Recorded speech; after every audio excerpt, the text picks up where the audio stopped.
Jack has made his way all the way around. Basically, he's been up and over and down. He uses that shelf, and that cat scratcher comes on the floor and then makes his way all the way back over.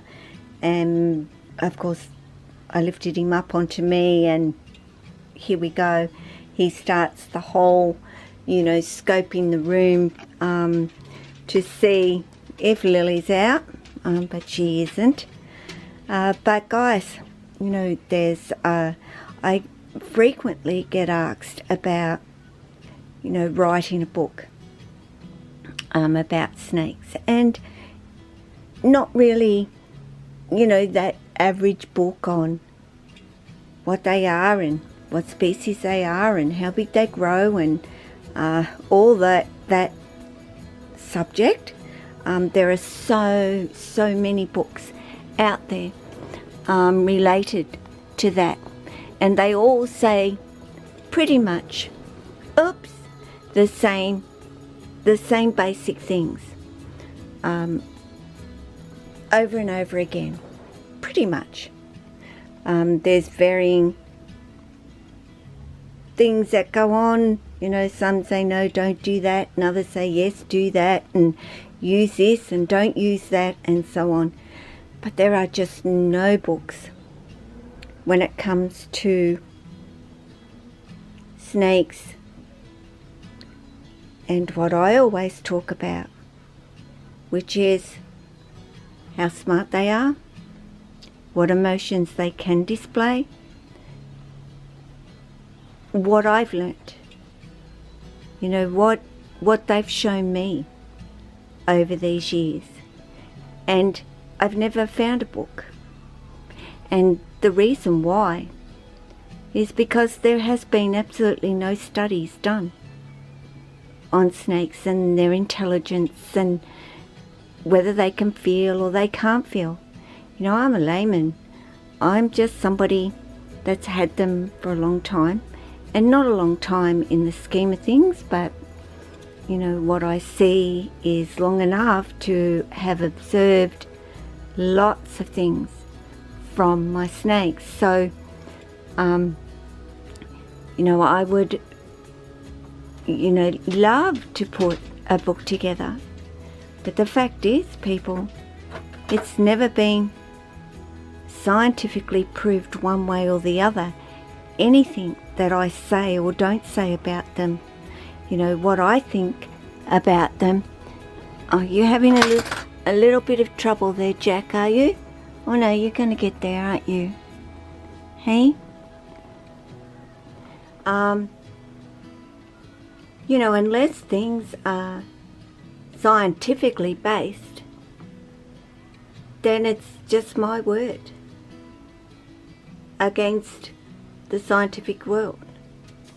And it doesn't mean that what I would say about them would be false, because they're from my personal observations and what I've seen and what I've noted about them. And there's so many things that I have seen that I could write a fairly extensive book, and a book on how really, I guess for me, how I see caring for a snake. And it wouldn't be about, like I said, the size of their enclosures and their heating and their humidity and the fairly stock standard book on care of snakes, or even a specific species, because I believe greatly that all species are capable of having feelings, emotions, and the capacity to learn intellectually. But you, as the person that keeps them, has to make that available for them. And unless you do, and you just have a snake that sits in an enclosure all of its life, it is not going to grow intellectually. And we put it out there that as a breeder, you don't have the time to spend with each snake individually. The amount of hours that I have spent with each of my snakes individually, it's impossible for you to do, but your mindset is breeding the snakes. That's a breeder's mind think, and I know that for a lot, to combine the two together is just way too hard. Do I think that's fair on the snakes?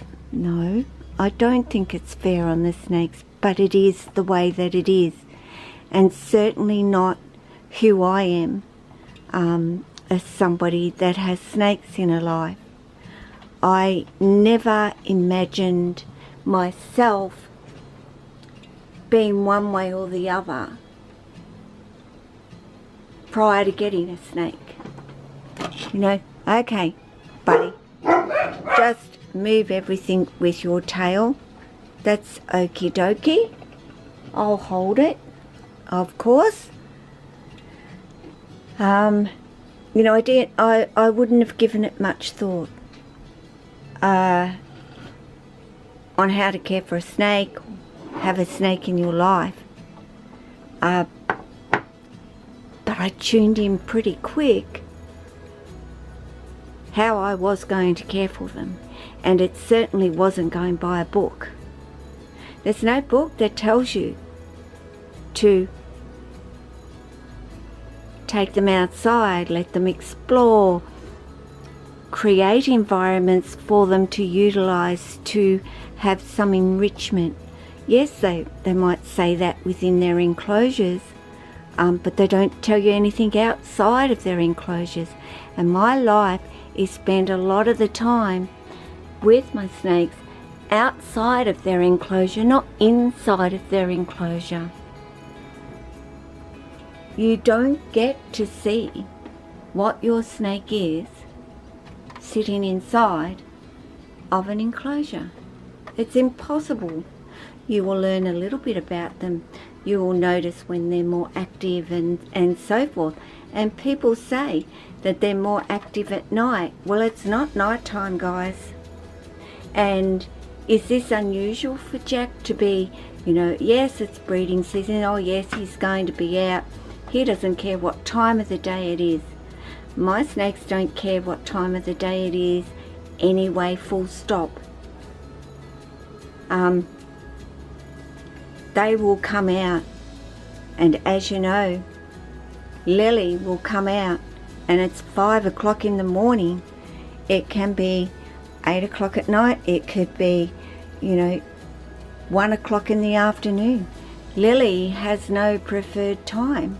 She only sees it as it is so much more exciting out of my enclosure than it is inside. And even though a lot of the time Lily comes out and she just finds a spot and curls up and has a snooze, but there's other times where Lily is very active and roams all over this place. But then eventually she finds somewhere to curl up and has a bit of a sleep and is quite happy to stay curled up and fast asleep somewhere for hours. So there are no books about caring for snakes the way that I do, and I do know others that do it my way. But anyway, that's kind of all I really wanted to say, is it would be great to write a book and explain you know, some of the things that I've seen. It would be wonderful. My camera's kind of going out of focus now, but well, it's time to call it over.